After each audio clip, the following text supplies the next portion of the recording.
لا حول ولا قوة إلا بالله العلي العظيم. الحمد لله رب العالمين. صلى الله على سيدنا محمد وآله الطاهرين. لا سيما بقية الله في الأرضين. أجل الله تعالى فرجه الشريف وجعلنا من أعوان أنصار. In the name of Allah, the Compassionate, the Merciful. This is session 19 and we are continuing our discussion about lesson 15. We said that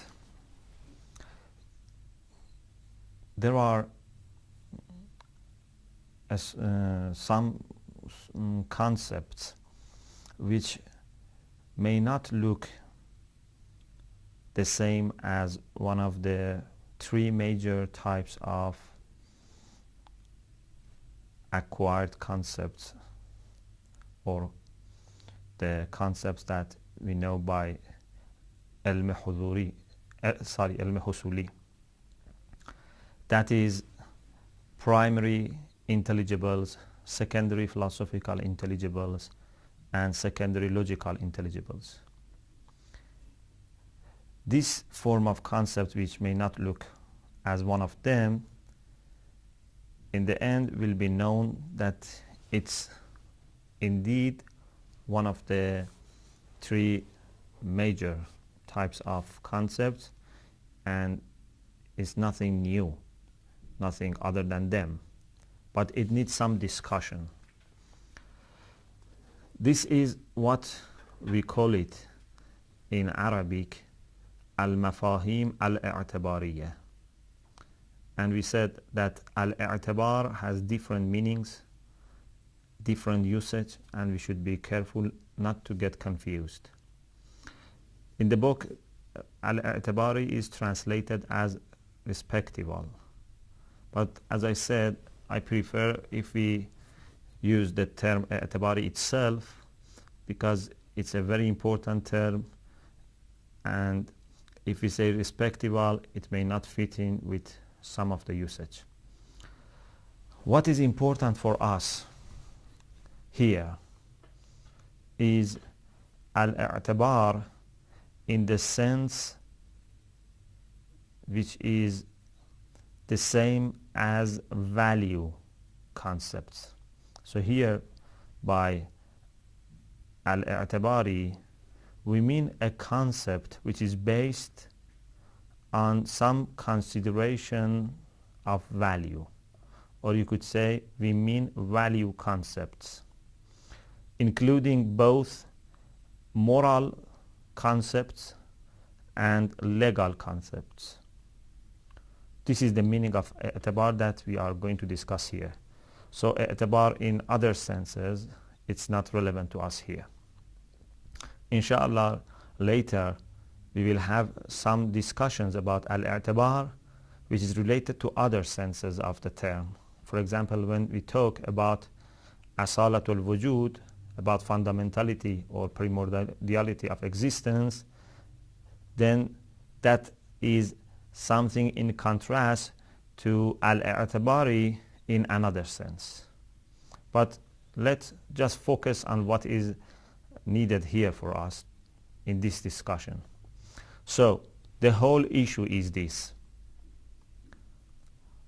how can we classify value concepts?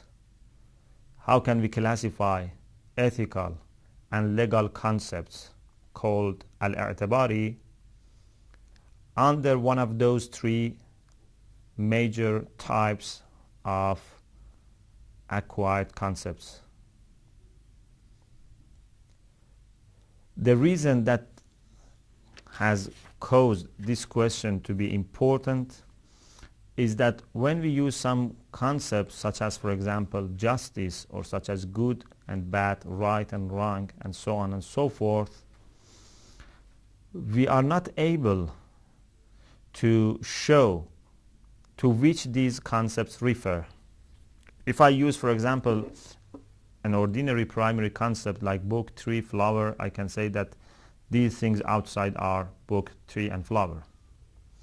If I use, for example, secondary philosophical concepts like, for example, contingency, necessity, and so on, I can still say that these things outside are, for example, contingent beings, or God the Almighty is necessary being. But where is good and bad outside? Can I say that, for example, when I say justice is good, can I say that this is justice or this is good? So this is the problem. But as I said, this problem is just a problem for those who have not been able to analyze these terms properly. After proper analysis, it will be known that these concepts are also secondary intelligibles, and some of them may be primary intelligibles, and God willing we are going to talk about it very shortly. So the whole question for us here about respectable concept or al-mafahim al-i'tibariyah, here the question for us is value concepts, is about the nature of ethical and legal concepts. This is the question.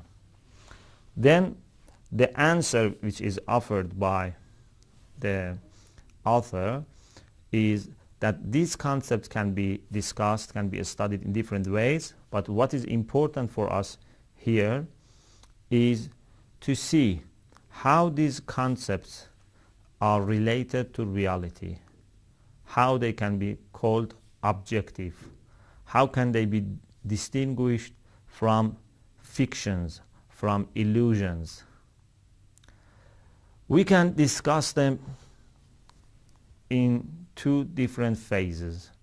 In the first phase, if we focus on just predicates, which usually occur in these two disciplines, I mean ethics and law.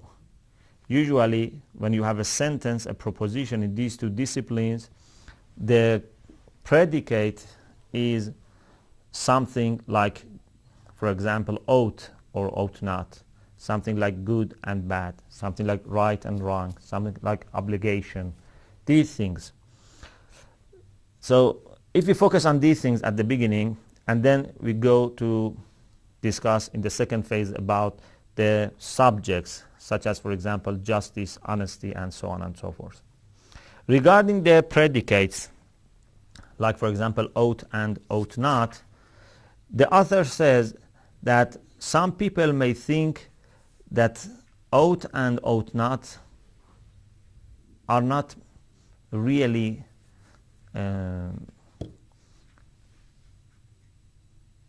referring to anything. They are not really objective concepts. They are just something that if we, for example, like something, we say it ought to be done or you ought to do it.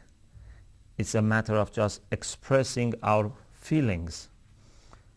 And if we don't like something, if we dislike something, if we hate something, to express our dislike, we say, you ought not do that. Some people, emotivists, have said this. But we believe that when we use ought and ought not in ethics and also in law, these refer to something real. Maybe not easily identifiable, maybe not possible to be referred by your finger. You cannot refer at what is referred at by these concepts to the referent.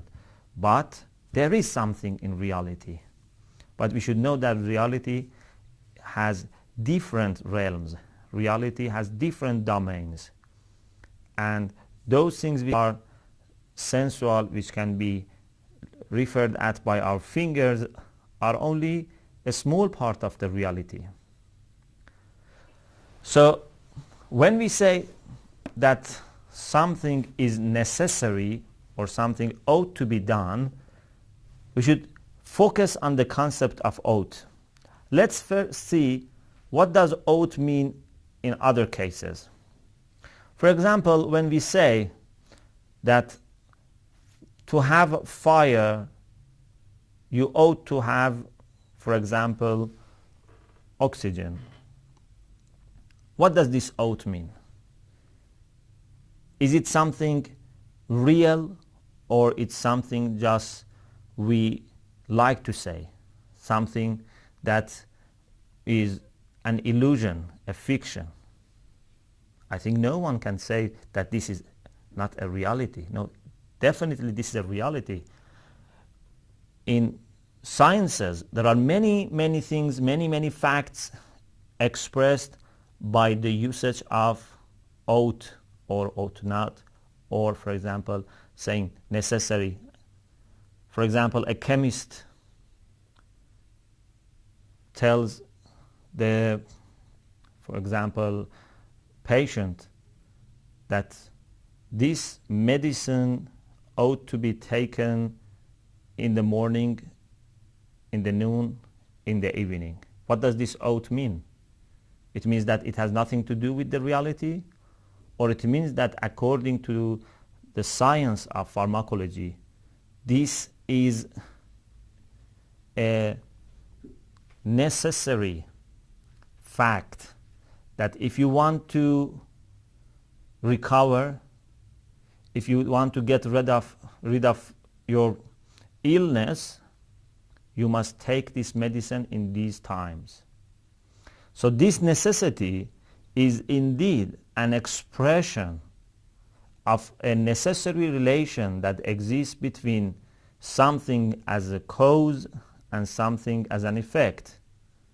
Taking medicine can cause removal of illness. So taking medicine is a cause, removal of illness is an effect, and you know that there is a necessary relation between cause and effect. If you want the effect, you must have the cause. If you have the cause, definitely there will be the effect. So this is the necessary relation between these two. Philosophers have a special technical terms here to refer to these sorts of necessity. And please be very careful and please look at the screen. I will try to explain them as clear as I can. If you look at the screen, please. So we have cause,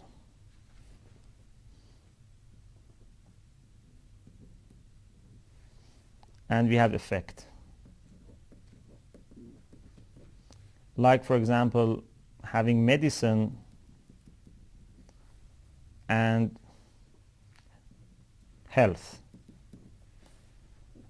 or fire and heat. Okay? When there is cause, of course complete cause, definitely the effect comes. So after having complete cause, necessarily the effect comes into existence. This necessarily, or you could say it is necessary to have the effect, is because of the necessity which exists in causal relation. So whenever there is cause completed, necessarily you will have effect. You can also look at this fact from the other angle, from the other side, and say whenever the effect exists, necessarily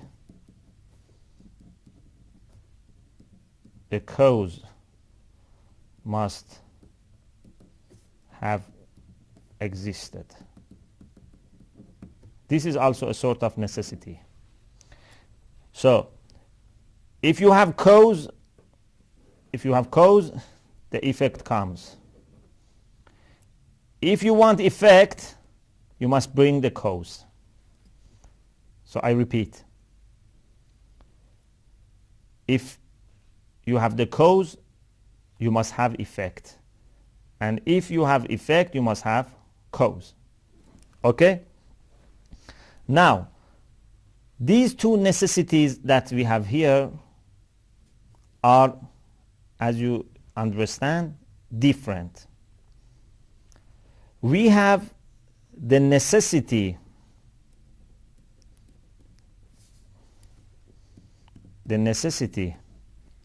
of effect, which is caused by the cause, and this is called by Muslim philosophers and in Arabic الضرورة بالغير. الضرورة بالغير, meaning necessity by other. So effect becomes necessary, but this necessary is caused by other, by something else, and that is by the cause. And the transliteration is this.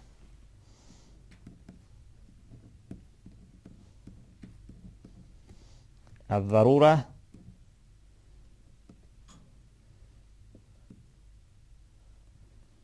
you can say in this way, or you could say in this way, بالغير. Okay. This is الضرورة بالغير. As I said, you can look at this from another aspect, from another angle, from the other side. You could say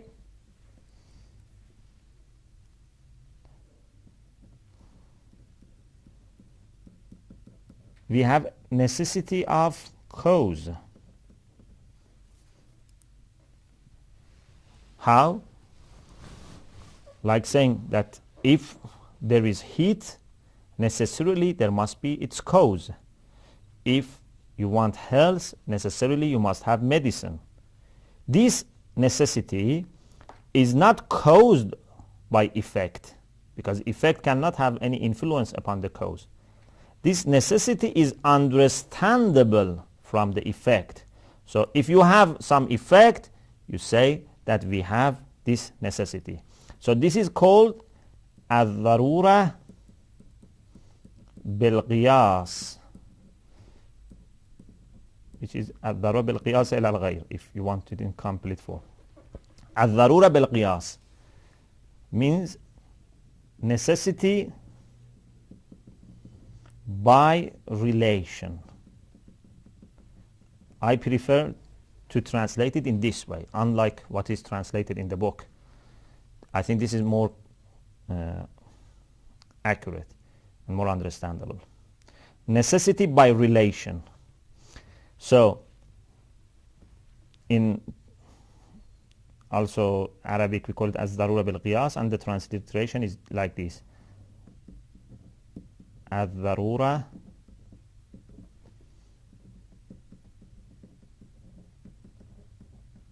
bil qiyas. Okay? So if you have cause and then you want to conclude that the effect must be there, this necessity which is given by cause to the effect is ad-darura bil ghayr, necessity by other.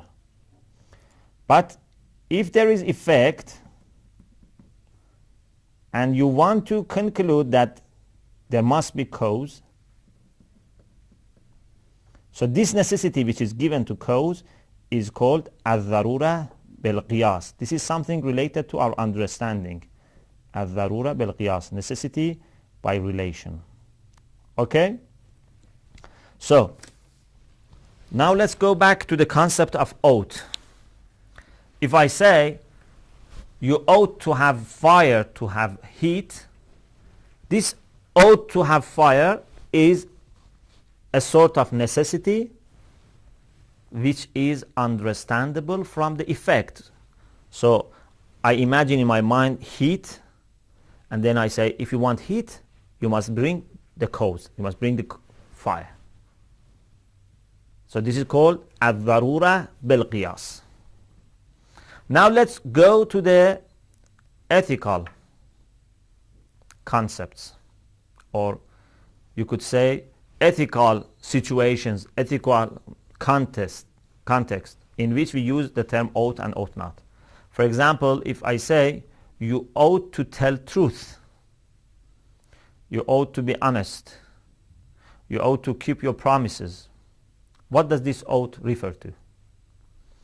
This ought means that if you want to reach perfection, if you want to enjoy happy life, you need to bring these things.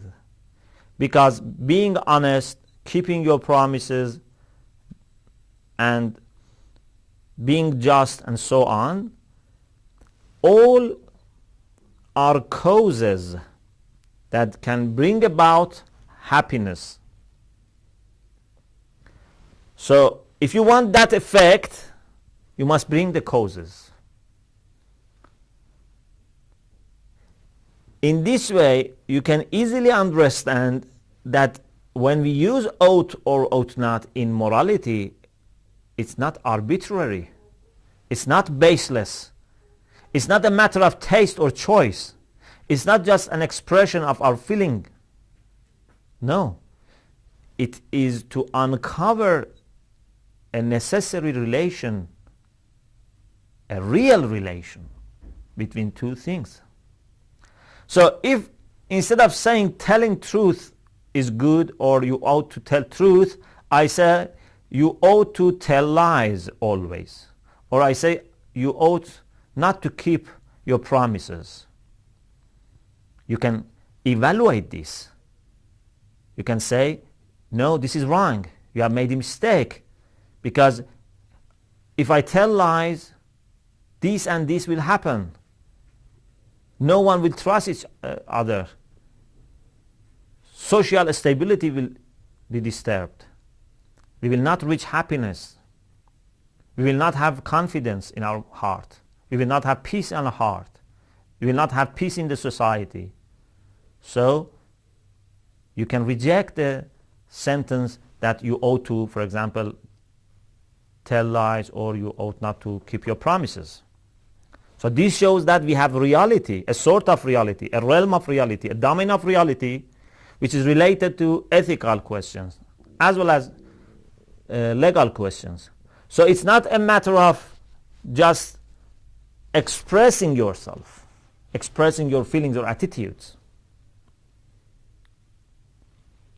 So you do not need to have a physical body outside so that you can say this is something real. Because unfortunately, many people who are preoccupied by our sensual knowledge, by our perceptions, they only can accept something which is visible or audible or touchable. But there are many, many things that we cannot understand by our five senses, but still they are there. Many facts in the sciences are the facts that uncover necessary relation between the things, but those relations themselves cannot be understood by our perceptions, by our senses. This is the case about ought and ought not. And if you are interested in having more discussion about this, I have also discussed this issue in my book, Ethical Relativism. In the final chapter, there is an analysis of the concepts like ought and ought not, and good and bad, right and wrong. What about the subjects? We said that we speak in two phases. So in the first phase, we talked about the predicates, concepts such as ought, ought not, good and bad. Good and bad is the same. Good also means that this can help achieving that cause. If, for example, I say telling truth is good, it means that if you have an ideal, you have an aim, and that is, for example, happiness, telling truth helps to achieve that. So good means this. Bad means this is harmful. It doesn't help. It prevents. It stops. Okay? So this is about the predicates. What about the subjects? For example, telling truth itself. Or, for example, justice, honesty, and also negative concepts such as, for example, misery, oppression, usurp. These concepts. Again, these concepts are not conventional in the sense that they are just based on contracts, they are just based on our decisions. They are not arbitrary. These concepts are also endowed with some reality, but reality of its own sort. To be able to regulate our social life and even our personal life, we need such concepts. How we derive these concepts, how do we come to these concepts is something separate. How we may use, for example, the ordinary concepts and then broaden them so that they can include the non-material facts. This is something that we cannot discuss here. How can we, for example, come to suppose concepts such as possession, to possess something, to be possessed, ownership, kingdom, rulership. These concepts are all related to our discussion. These concepts can occur as subjects in ethical or legal propositions or sentences. But here we are not concerned with the way that we derive these concepts. What is important for us is to see whether they are related to the objective world, to reality, whether they enjoy some reality or not. So the author says that these concepts are related to the reality. These are the things that we have brought into the world of concepts. We have made them in our conventions, in our contracts, but based on reality. It's not the same to say whether, for example, keeping promises is good or bad. It's not the same to say oppression is good or bad. If we have made this concept, if we have invented these concepts, it's also a matter of rediscovering something that exists outside. Many of us know this by our nature, but we want to rediscover this. We want to articulate this. If you study the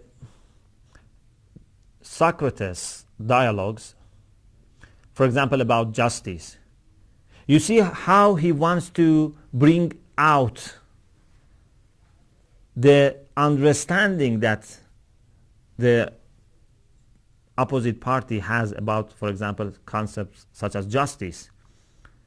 So by making questions, he tries to modify the definition that the person has in the beginning and refine that definition and complete it. But he always tries to make that person himself come to that conclusion. It means that we understand these things. We understand that justice is good, and we even understand what is justice. But it's very difficult to articulate that. So these concepts are also real concepts. These are also objective concepts. This is why some people may make mistakes in defining them. If they were just a matter of our own decision, a matter of our own choice, then there was no sense, there was no way to talk about making mistakes. If someone, for example, says that this food is good, meaning that I enjoy this food, another person says this food is bad in the sense that I don't enjoy this food, both are right. There is no matter of making mistake. Both are right. Both are expressing their own feelings. But if someone says justice is good and the other person says justice is bad, you don't take it in the way that you take this food is good or bad.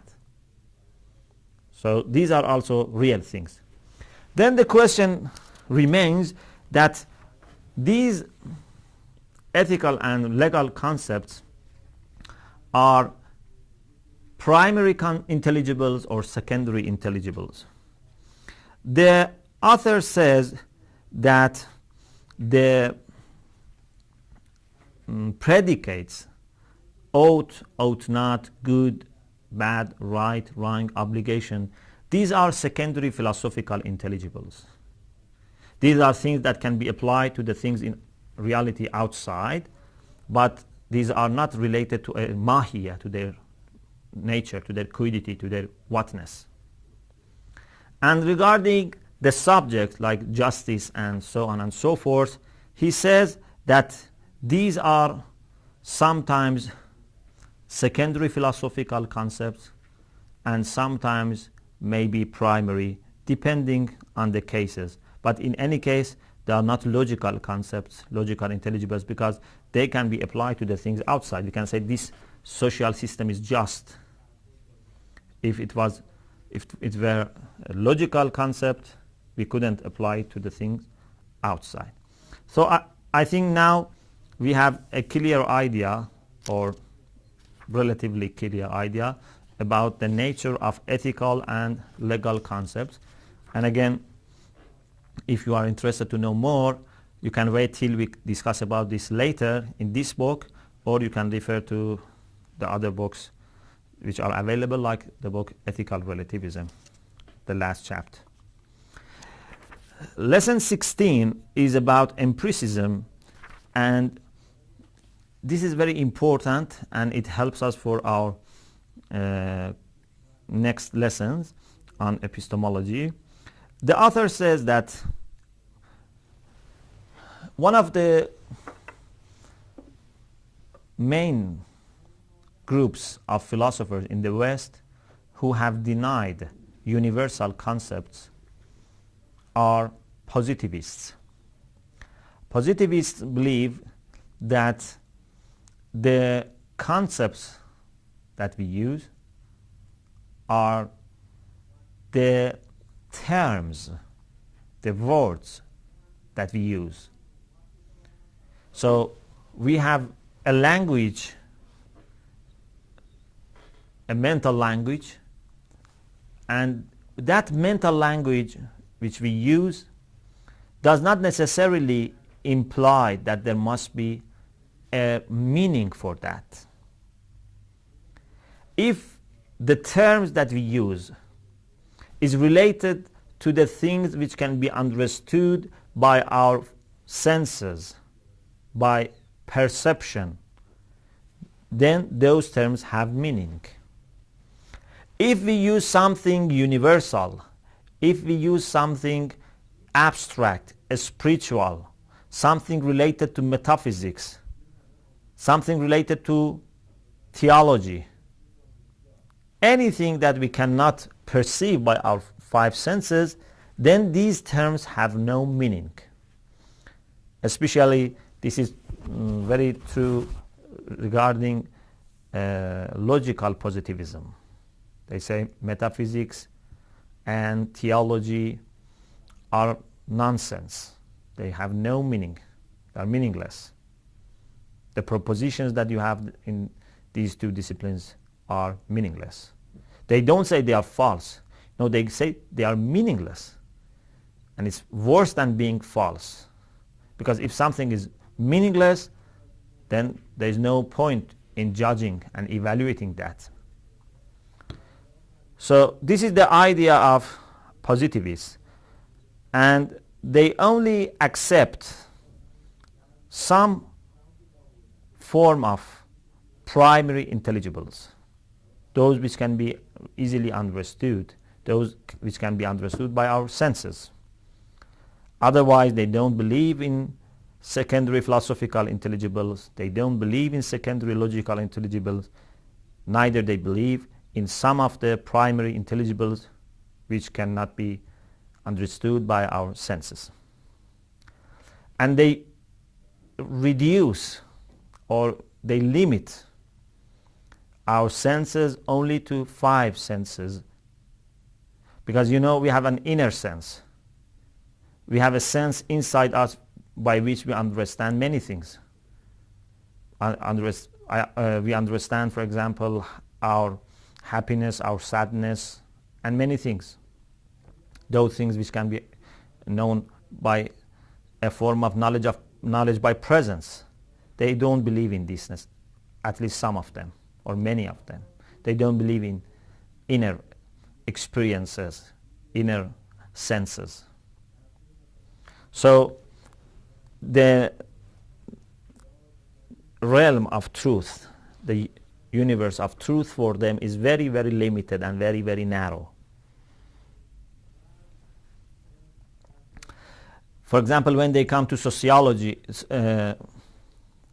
people like Auguste Comte, who had this idea of positivism, and he is indeed father of positivism in the modern philosophy, Western philosophy, and he is considered by some people as father of sociology, in the sense that sociology before becoming a positive science was not sociology. So they want to deny any form of sociological theories and understanding in the past, and they say as soon as it was converted into a positive science by Auguste Comte, so that has become a real sociology.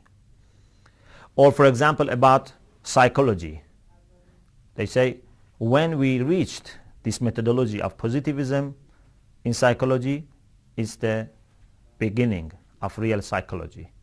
And many of them have reduced psychology only to a study of our external behaviors.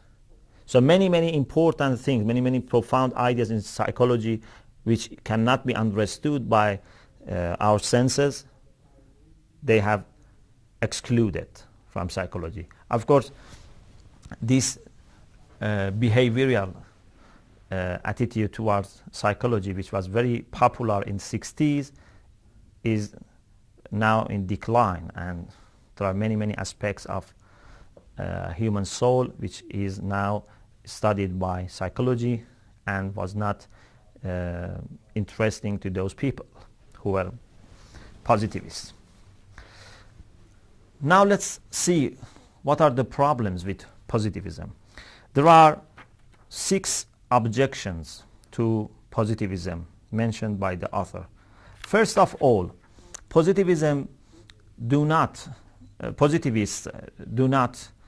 recognize knowledge by presence.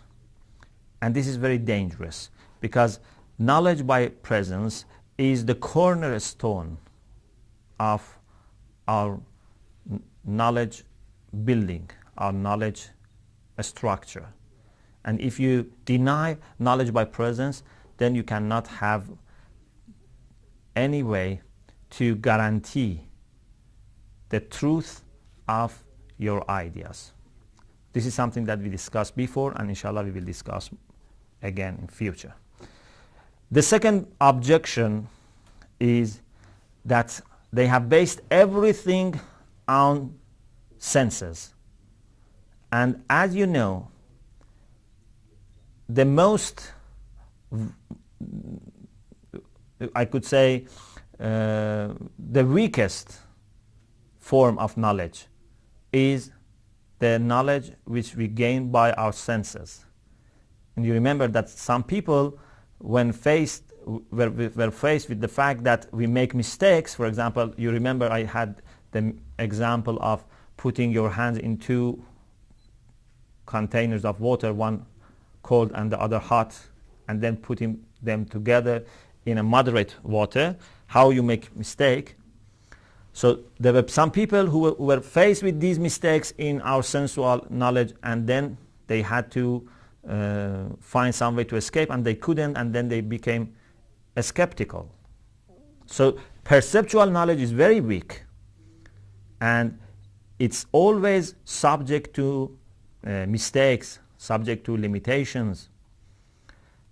So these people have denied knowledge by presence, have denied rational or intellectual knowledge, and they have based their knowledge on something which is vulnerable, which is very weak. The third problem is that they have denied universal concepts, and the problems that we mentioned, the objections that we mentioned about nominalists, again apply to these people. The fourth problem is that they say metaphysical concepts are meaningless, and this is not true, because we understand. I'm not saying that you must endorse metaphysical propositions made by philosophers, but you understand. Whether you reject, you understand them, and it means that you must believe that they have meaning. Those who say, for example, we don't believe in philosophy, they understand philosophy, and then they deny it. So this is also something important. The other problem is that when you are a positivist and you limit your knowledge to those things which can be understood by senses, then you will lose the whole sense of sciences. Because in sciences we are after necessary rules. We are after universal rules. And something like necessity, universality cannot be understood by senses.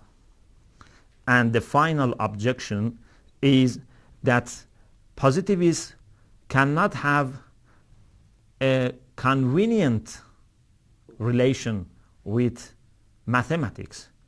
They cannot analyze mathematics, because mathematics is something that all human beings endorse.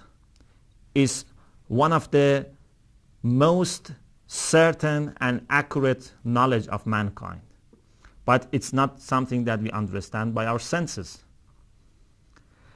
Some positivists have tried to respond to this objection by saying that mathematics is related to the mental relation between concepts, and it's indeed a form of secondary logical concept. But this is not true, because secondary logical concepts cannot be applied to the things outside, but mathematics is applicable to the world outside. And many things that we do, we use sophisticated mathematics for example, making machineries, making, for example, spaceships, making cars, trains. All these technology, modern technology and modern technological equipments are based on mathematics. So mathematics is related to the external world, and we cannot say that mathematical concepts are just logical concepts. So this is about positivism and about the objections on positivism. Inshallah, we will discuss the remainder of this lesson in the following session. وآخر دعوانا أن الحمد لله رب العالمين.